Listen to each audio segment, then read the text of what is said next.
terkait dengan penempatan kenapa puncak resepsi 1 abad itu diadakan di Sidoarjo ya, atau tepatnya kenapa harus di Jawa Timur, kenapa tidak di DKI Jakarta dan di Jawa Tengah ya kan? Ya karena NU-nya lahir dari Jawa Timur. Nah, jadi kita harus memberikan apresiasi. Ya memang kayak seperti kloter haji. Oh gitu. Dan memang salah satu imajinasi panitia membuat acara ini ya itu di Arafah itu loh, imajinasinya. Gitu ya. Jadi ibaratnya membayangkan miniaturnya gitu ya. Pengalamannya itu ya seperti orang berhaji di Arafah.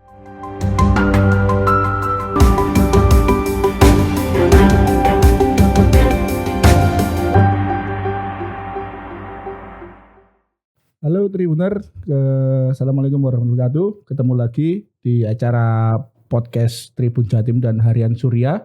Kali ini kita kedatangan bintang tamu yang spesial karena temanya juga spesial, tema yang hanya ada 100 tahun, yaitu peringatan 1 abad NU yang sebentar lagi akan digelar di Sidoarjo tanggal 7 Februari. Kali ini kita kedatangan Bang Rahmat Hidayat Pulungan, Wasekjen PBNU sekaligus ketua ini panitia Bang? Wakil ketua panitia resepsi 1 abad NU. Biasanya kita sapa Bang Ucok. Bro. Saya halo dulu Bang ke penonton. Halo, selamat malam semuanya para penonton, para pendengar. Ya. Bang Ucok, ini kan sesuatu yang spesial ya. 1 abad ini biasanya memang 100 tahun gitu, dan dalam sejarah Republik juga. Nah, ini dipilih juga di Jawa Timur sebagai basisnya Nahdien NU, sebagai tempat terbesarnya itu, atau bisa dibilang kandangnya atau tempat lahirnya rahimnya kan di sini kan. Cuman pertanyaannya kenapa dipilih di Sidoarjo? Padahal kan secara historis juga banyak yang mempertanyakan, bukannya kantor pertamanya itu di Surabaya, terus ada hubungannya dengan resolusi jihad juga di Surabaya. Seperti apa Bang? Kenapa kok dipilih di Sidoarjo? Makasih Gus ya kan. Jadi kalau kita mereview perjalanan pengurus besar Nahdlatul Ulama di periode Gus Yahya, itu kita bisa lihat bahwa semua itu dimulai dari Bangkalan. Jadi Gus Yahya itu setelah pelantikan di Balikpapan itu membuat program itu pertama kali itu di Bangkalan. Itu sebenarnya ingin memberikan pesan bahwa NU itu lahir dari sini. Nah, saya nggak tahu apakah orang-orang menangkap pesan itu atau tidak ya. Nah, kemudian kalau mau dilihat teks pidato yang disampaikan Gus Yahya pada acara di awal sekali PBNU selesai dilantik, itu teks yang disampaikan Gus Yahya itu sangat jelas dan terang benderang bahwa cahaya itu dari sini. Dari mana? Sini itu kan artinya Bangkalan itu. Oh, Bangkalan. Syekhuna Khalil Bangkalan. Cahaya itu dari sini. Itu kan mau menyampaikan pesan bahwa kita semua itu berawal dari sini. Satu itu. Kedua, terkait dengan penempatan kenapa puncak resepsi 1 abad itu diadakan di Sidoarjo ya, atau tepatnya kenapa harus di Jawa Timur, kenapa tidak di DKI Jakarta dan di Jawa Tengah ya kan? Ya karena NU-nya lahir dari Jawa Timur. Nah, jadi kita harus memberikan apresiasi, terima kasih bahwa organisasi yang besar ini itu dari Jawa Timur. Rahimnya di Jawa Timur. Kenapa penempatannya di Sidoarjo? Itu lebih kepada pertimbangan taktis, bukan karena pertimbangan apapun. Karena di sana ada stadion yang setelah kami lihat itu jauh lebih layak ketimbang stadion-stadion yang lain. Yang kedua, posisi Sidoarjo itu sangat strategis. Itu menjadi hub dari banyak lalu lintas kota kabupaten di Jawa Timur. Penghubung banyak daerah. Kemudian yang ketiga, NU sudah punya pengalaman 2 kali membuat acara besar di Sidoarjo menggunakan Stadion Delta. Jadi itu dasarnya. Berdasarkan pengalaman itu. Jadi pertimbangannya di situ. Kalau Sidoarjo itu pertimbangannya karena taktis saja. Tapi kalau Jawa Timur, memilih Jawa Timur itu pertimbangannya tuh strategis. Ya nanti 100 tahun yang akan datang mungkin nanti di Jawa Barat, di Jawa Tengah ya. Apa nggak tahu, pasti kita udah meninggal tuh ya. Tapi tercatat sejarah ya. Pernah menyelenggarakan di Jawa Timur gitu. Iya.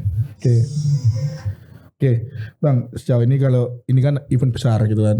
Terus dan nggak main-main, jadi bisa jadi Bang tingkat nasional bahkan dunia internasional juga bisa jadi menyorot gitu. Sorotannya kan Sidoarjo.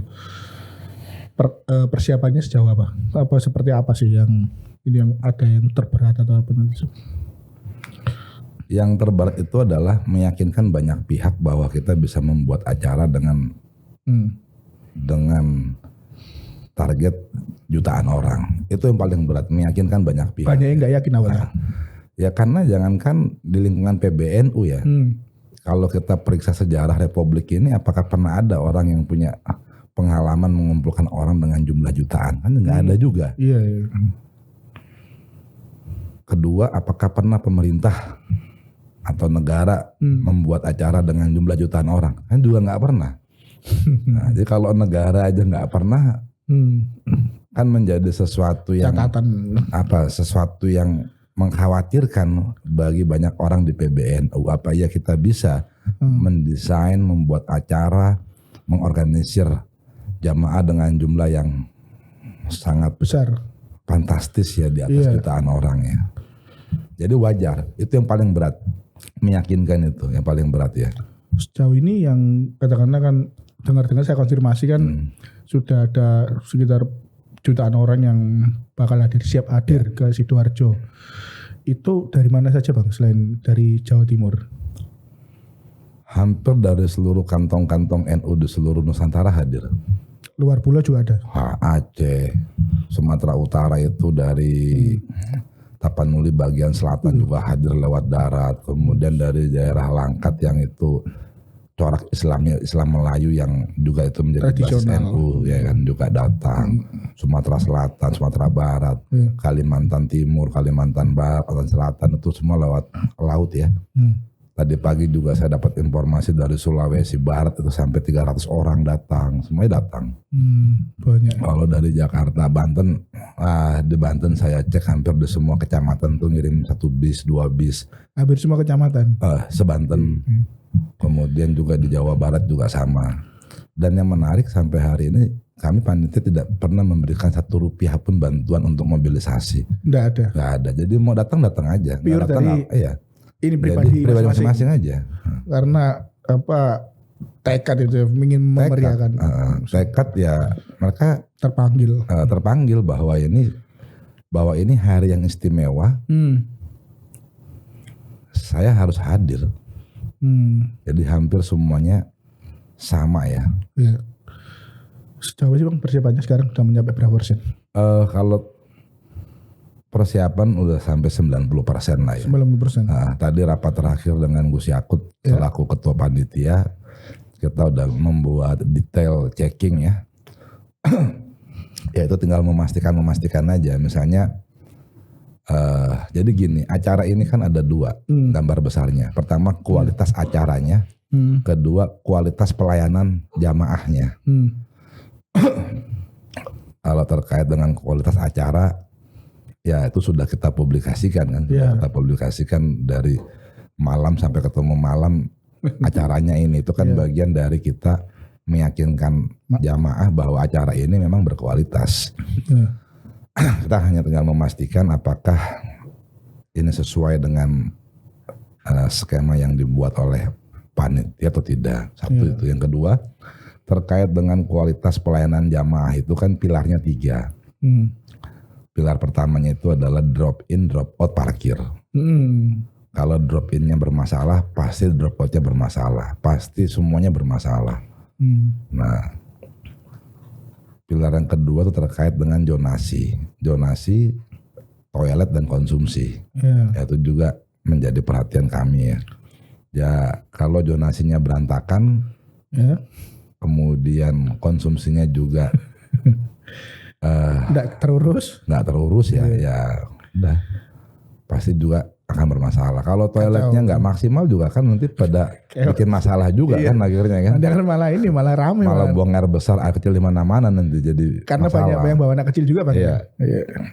Nah itu yang ketiga, pilar ketiganya adalah kesehatan dan informasi dan lain-lain ya. Ada pos kesehatan ini juga. Ada, ini pendukung, ini pendukungnya itu di sini. Oke. Berarti memang ini kenyamanan jamaah ataupun mungkin masyarakat umum yang mau hadir, mau datang ke sana dijamin Bang ya. Ya dijamin. Kenyamanan. Tapi yang menjadi garis bawah adalah bahwa dari awal kita menanamkan pesan ke jamaah maupun ke masyarakat bahwa Anda hadir ke Sidoarjo juga menjadi bagian dari panitia. Jadi sebenarnya Anda harus menjadi jamaah yang mandiri. Iya benar. Jangan mengandalkan semua itu panitia karena ini juga panitia tidak punya pengalaman membuat acara dengan basis 1 juta orang ke atas, nggak ada pengalaman ya kan. Berarti jamaah jadi panitia bagi dirinya sendiri. Iya, jadi tidak menyusahkan lah. Itu yang ditanamkan dari kami ke seluruh jamaah yang akan hadir di Sidoarjo. Datang ya bawa kantong kresek, bawa tikar, bawa makanan, bawa minuman, dan bawa kantong kresek buat tempat sampah sendiri. Kemudian bawa payung ya kan. Iya. Pastikan kondisi fisik juga prima Bang ya. Harus prima. Makanya kami selalu bilang ke semua jamaah yang akan hadir, kalau sakit tidak usah hadir. Karena kalau Anda sakit hadir itu kan membebani panitia. Iya. Kan gitu kan. Iya. Nah, kalau semua orang memaksakan dirinya hadir dengan kondisi sakit, akhirnya kan akan menurunkan kualitas pelayanan terhadap jamaah itu sendiri. Berapa orang sih Bang yang dilibatkan dalam panitia ini? Sangat besar banget. Kolosal ini. Sangat besar karena kita juga menggandeng dan setengah memaksa kepada hampir 16 kader-kader NU yang memiliki posisi sebagai bupati wali kota. Kepala daerah dilibatkan. Yang dari terutama NU. kader-kader NU. Kader-kader NU. Oke. Ya kita paksa untuk terlibat bahwa ini kan organisasinya kan organisasi kita sama-sama ya. Sampai ribuan. Kalau untuk bicara kepanitiaan sangat kolosal ya. Sangat kolosal ya. Kayak tadi misalnya itu kita cek misalnya petugas kebersihan berapa? Ada 10.000 orang. Kalau jamaah 1 juta berarti satu orang itu melayani 100 orang kan begitu. Yeah. Nah, kalau satu orang itu bikin sampah 1 kilo ya kan berarti 100 kilo. Yeah. Ya kan? Apakah satu orang itu mampu mengangkat sampah 100 kilo? Kan enggak. Iya ada. Nah, berarti perlu ditambah. Jadi kita menggunakan rasio-rasio yang cukup tajam di lapangan ya. Yeah. Kepala daerah peranannya seperti apa di panitia? Mereka memimpin jamaah mereka dari daerah masing-masing. Mereka pimpin, mereka bawa toilet, mereka bawa tim kesehatan dari termasuk angkutan juga. Angkutan, macam-macam ya kan. Tapi mereka bertanggung jawab mulai dari pelepasan jamaah sampai jamaah pulang. Ya memang kayak seperti kloter haji. Oh gitu. Dan memang salah satu imajinasi panitia membuat acara ini ya itu di Arafah itu loh, imajinasinya. Gitu ya. Jadi ibaratnya membayangkan miniaturnya gitu ya. Pengalamannya itu ya seperti orang berhaji di Arafah. Supaya nggak berantakan gitu ya. Jadi jumlahnya cukup besar dan sebagainya. Oke. Bang, rangkaian acaranya nih apa aja kalau boleh tahu masyarakat juga supaya tahu. Jadi acara ini kita buat menjadi 5 segmen. Yeah. Nah, segmen pertama itu adalah segmen ritual NU. Yeah. Ritual NU ini kan beda-beda setiap provinsi kan. Dan juga ada ritual-ritual NU yang dulu itu menjadi baku kemudian sekarang sudah mulai dilupakan. Apa itu Bang? Ya misalnya manakiban itu kan sekarang kalau cek di struktur NU kan udah jarang orang bikin manakiban strukturnya ya. Iya manakiban ya. PC-nya atau MWC-nya, tapi kalau individunya biasa masih. Ya kan. Secara struktur jarang. Saya nggak tahu juga misalnya apakah ada MWC PCNU yang bikin Rotibul Atos, baca Asmaul Husna kayak gitu-gitu kan sesuatu yang dulu itu ya wajib di struktur, karena kan udah nggak ada. Tapi individunya kan masih melakukan itu. Iya. Nah, segmen ritual itu kita potret, kita susun yang nanti ke depan ini akan menjadi model yang harus dikerjakan oleh struktur NU di semua tingkatan. Ya. Makanya kita bikin ada acara Lailatul Qiraah, kemudian ada Manaqiban Abdul Qadir Jailani, kemudian lanjut ada Qiyamul Lail, kemudian ada Ijazah Kubro, ada sholat subuh berjamaah. Itu dilakukan ini dalam maksudnya satu hari itu atau sebelum-sebelumnya juga? Enggak, sebenarnya sudah jalan kan. Berarti menjelang juga ya, itu nggak kan, hanya pada hari H Bang ya? Itu sudah jalan dari sebelumnya. Ini kan kita bicara pokok acara 24 jam itu apa kan. Nah, baru sholat subuh berjamaah ya. Kita sholat subuhnya juga bawa ada imam yang suaranya mirip kayak Sudais lah ya. Sudais. Kayak Sinaga itu ya. Iya kita ajak dia juga ya kan. Itu enggak sholat berjamaah atau segala rangka ini dilakukan di mana? Di Sidoarjo itu atau ya ada titik kumpulnya di mana Bang? Di Parkir Timur. Parkir Timur itu ya. Timur itu jadi titik kumpulnya ya. Oh, biasa. Baru kemudian habis itu ada sholat subuh, habis itu ada selawatan dengan Habib Syekh Abdul Qadir Asegaf, ya kan. Itu sesi ritual, kemudian ada sesi resepsi, itu pokok dari kegiatan 1 abad NU itu, ya kan. Nah itu juga kemudian siangnya kita bikin ada Karnaval Nusantara, ya kan. Ada Karnaval Nusantara. Ada Karnaval Nusantara di mana kita showcase memamerkan semua kebudayaan-kebudayaan yang ada di seluruh Nusantara itu kita munculkan di situ dalam panggung jalanan ya. Iya.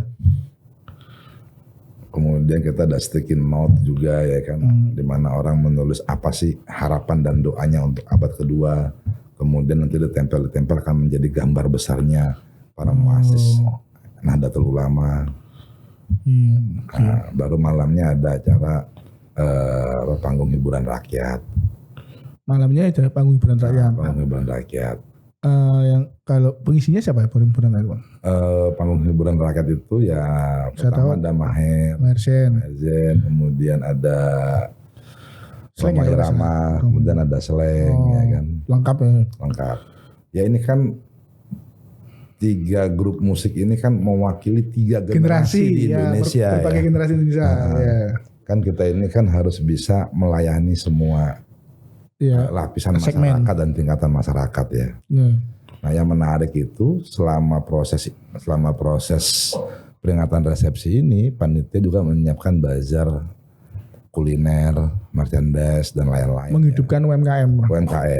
Ekonomi rakyat jalan gimana? Ya bayangkan aja kalau yang hadir nanti secara total 3 atau 4 juta orang. Iya. Mereka itu 4 juta targetnya ya. 4 juta kemudian mereka menghabiskan 100.000 rupiah aja. Iya, uang berputar situ ya. Itu ada 400 miliar uang yang berputar selama 24 jam. Luar biasa kan. Dalam waktu 24 jam di satu tempat. Di satu tempat. Biasa. Ya, Bang Ucok, ini dalam muktamar ini kan event besar juga. Sebenarnya isu besar yang mau diangkat atau disampaikan ke masyarakat itu apa? Yang mana nih? Terkait muktamar ini, gagasan atau pesan penting. Satu abad resepsi 1 abad muktamar. Itu pesan penting. Sebenarnya begini, pesannya tuh ada 2 level ya. Iya.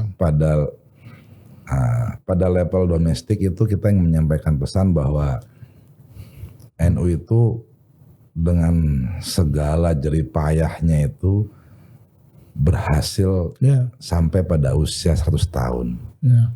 Nah kita ingin sampaikan bahwa kami ini solid, kami ini kuat, kami ini terkonsolidasi. Itu pesan yang mau kami sampaikan. Makanya kita gunakan kata kuncinya itu kalau meminjam istilah Gus Yahya itu kita itu dikdaya. Dikdaya itu kan maknanya cukup keras ya bahwa kami ini kuat, kami ini tangguh, kami ini besar, kira-kira itu. Nah itu pesan pertama. Pesan kedua adalah karena acara ini juga kita mengundang banyak ulama-ulama Islam dari seluruh dunia. Kita ingin menyampaikan pesan bahwa ini ada loh di muka bumi ini, ya kan, satu organisasi dengan pengikut yang 100 juta ini, ya kan, itu bisa menerima konstitusi yang plural. Nah, jadi Anda tuh jangan jadikan agama tuh menjadi sumber masalah gitu. Di Indonesia seharusnya tuh, di Indonesia tuh kami mayoritas bisa menjaga Indonesia. Kami bisa menjaga keanekaragaman atau multikultural yang ada di Indonesia. Itu pesan untuk kebangsaannya Bang ya. Itu pesan ke dunia internasional ya. Dunia internasional juga. Nanti juga ini nggak ada perwakilan dari dunia internasional juga? Oh banyak. Apa? Banyak karena kan dari acara kali Surabaya konsulat jenderal. Kan gini, banyak karena kan begini, acara tanggal 7 itu ada acara lagi sebelumnya di Surabaya tanggal gitu? 5 tanggal 6 itu Muktamar Fikih Peradaban. Muktamar Fikih Peradaban. Itu kan diikuti ratusan ulama dari seluruh dunia kan. Yang ada kan PBNU ini bagian dari rangkaian. Nah, makanya tanggal 7-nya mereka ini akan dibawa ke Sidoarjo. Mereka akan melihat secara langsung ini loh. Itu masih satu rangkaian Bang? Masih satu rangkaian. Isu atau pesan yang mau atau tema utama dalam muktamar itu apa? Fikih nasional itu apa pertemuan itu? Aku nggak mau nggarap di situ, jadi. Oh gitu ya. Aku ngerti tapi aku nggak mau ngomong. Tapi akan dibawa ke sana ya, mau ke resepsi satu abad itu ya. Oke. Bang, ini apa yang lagi ini kan bentar lagi kan juga 2024 itu kan. Pesan juga dari message-nya dari resepsi ini untuk biasanya kan kalau tahun politik itu kan memanas. Masyarakat juga beberapa pengalaman juga kan ada polarisasi politik juga kan masyarakat juga kan. Nah ini kalau ingin pesan yang ingin disampaikan apa dari nanti itu yang mau dibawa? Ya pesan yang mau disampaikan dari kegiatan ini ya salah satunya bahwa semua yang ingin mengikuti kontestasi politik di 2024 itu tidak usah terlalu dalam memainkan isu-isu yang berbahaya buat negara. Sarah. Ya ke depan. Ke depannya. Ke depan. Kompetisi itu wajar, sah-sah aja, nggak ada masalah. Dan kita sudah terbiasa dengan kompetisi kan. Nah, akan jadi masalah kalau proses kompetisi ini menggunakan cara-cara atau isu-isu yang nggak sehat, membahayakan keutuhan NKRI, kondisi kebersamaan masyarakat ini. Itu yang kami mau sampaikan. Jangan menggunakan cara-cara itu ya. Nah, satu itu. Ini kami yang besar kayak gini aja nggak melakukan itu, kira-kira itu lah. Iya. Satu itu. Kedua, yang ingin kami sampaikan tuh, ya. Ini ada kekuatan besar yang bisa mengademkan suasana. NU ini. Ya, memang itu udah jalan hidup ya, udah menjadi jalan organisasi ya. NU itu harus bisa berdiri di atas semua golongan, semua lapisan dan kalangan bangsa ini ya. Itu sudah menjadi jalan perjuangan ya, jalan organisasi. Way of life. Iya. Garis hidupnya. Jadi untuk yang sebentar lagi panas-panas biasanya kan ini NU justru malah ini menurunkan suhu supaya nggak terlalu panas Bang. Oh iya, kalau NU-nya ikut-ikutan memprovokasi ya bubar semua. NU yang besar malah. Makanya orang NU itu pasti orang yang sabar. Adem. Salah satu karakter orang NU itu ya sabar. Oh gitu ya. Karena kalau orang NU-nya nggak sabar kemudian terprovokasi kan bahaya kan. Malah membahayakan. Malah berbahaya untuk semua kan. Oke. Siap.